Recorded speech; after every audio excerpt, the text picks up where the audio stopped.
ng Panginoon sa kanyang kabutihan.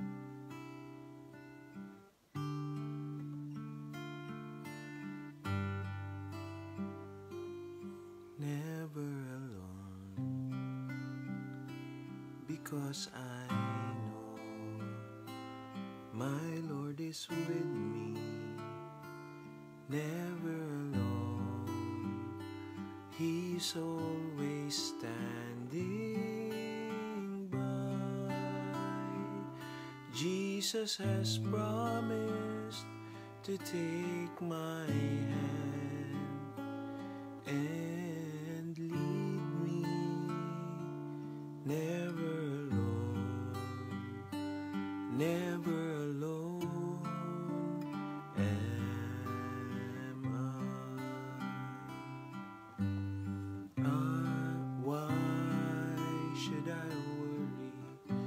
Oh, why should I worry when sorrows may come my way? I've someone to hide me, to comfort and guide me, to watch over me day by day. Never alone, because I know my Lord is with me. Never alone, He's always standing by. Jesus has promised to take my hand and lead me. Never alone, never alone am I. Never alone, because I know my Lord is with me. Never alone, He's always standing by. Jesus has promised to take my hand and lead me. Never alone, never alone am I. Hallelujah. Salamat po sa inyo, Panginoon. Di kami kailanman makapag-iisip na nag-iisa kami. Dahil ang totoo, nangako kayo na palagi nyo kaming sasamahan. Sa katotohanan nga, lagi kayong naririyan. Di nyo kami iniiwanan kailanman. Yan dalangin ko po, Ama. Maranasan ng inyong mga anak ang katotohanan ito na kayo ay palaging sumasama. Samahan nyo nga po ang inyong mga anak, Panginoon, na nasa may hirap na sitwasyon, mga may pinagdadaanang pagsubok, mga problema, may mga kabigatan sa ministeryo. Kayo nga po ang malalay sa bawat isa. Sa pamamagitan ng banal na Espiritu, Panginoon, itaguyod po ang bawat isa sa amin sa pamamagitan ng inyong kapangyarihan. Hallelujah.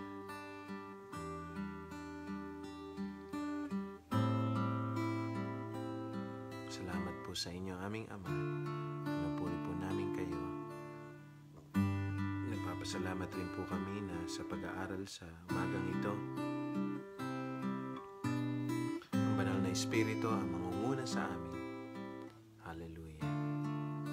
Salamat po, O Diyos. Basbasan niyo nga po ang inyong mga salita. Hallelujah. Sa pangalan ng Panginoong Jesus. Amen.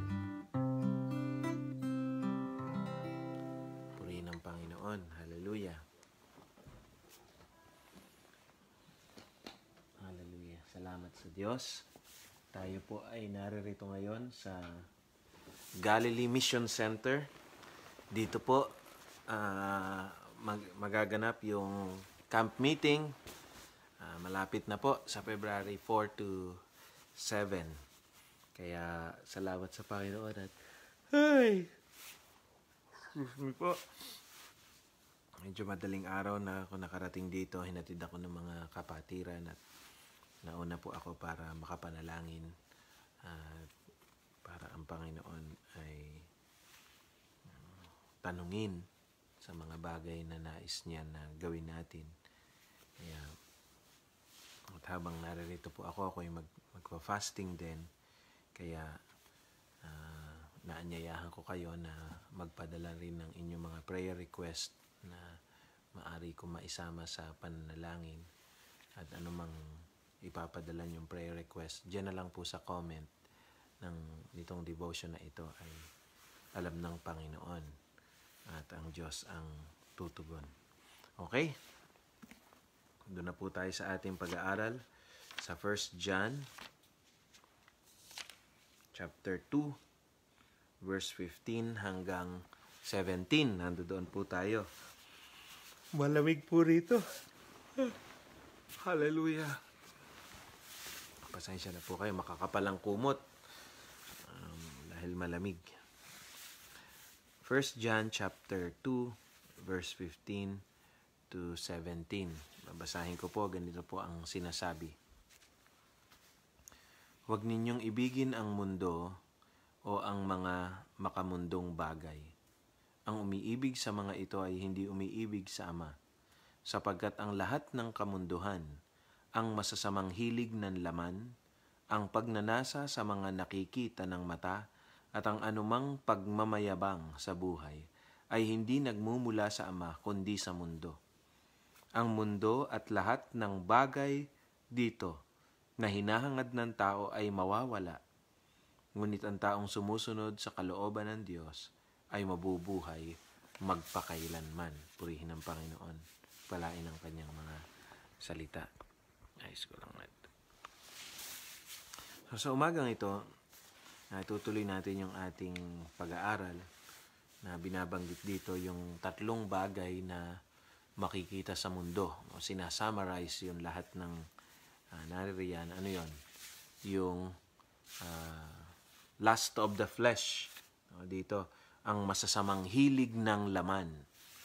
Makukuha natin sa mundo yan. Masasamang hilig ng laman at yung pagnanasa sa nakikita ng mata, lust of the eye. At yung pagmamayabang, kayabangan, pride of life. Yan ay nasa sanlibutan. Ano pa, sa sanlibutan, hindi ka tuturuan maging mapagpakumbaba, hindi ka tuturuan ng mga makalangit na bagay.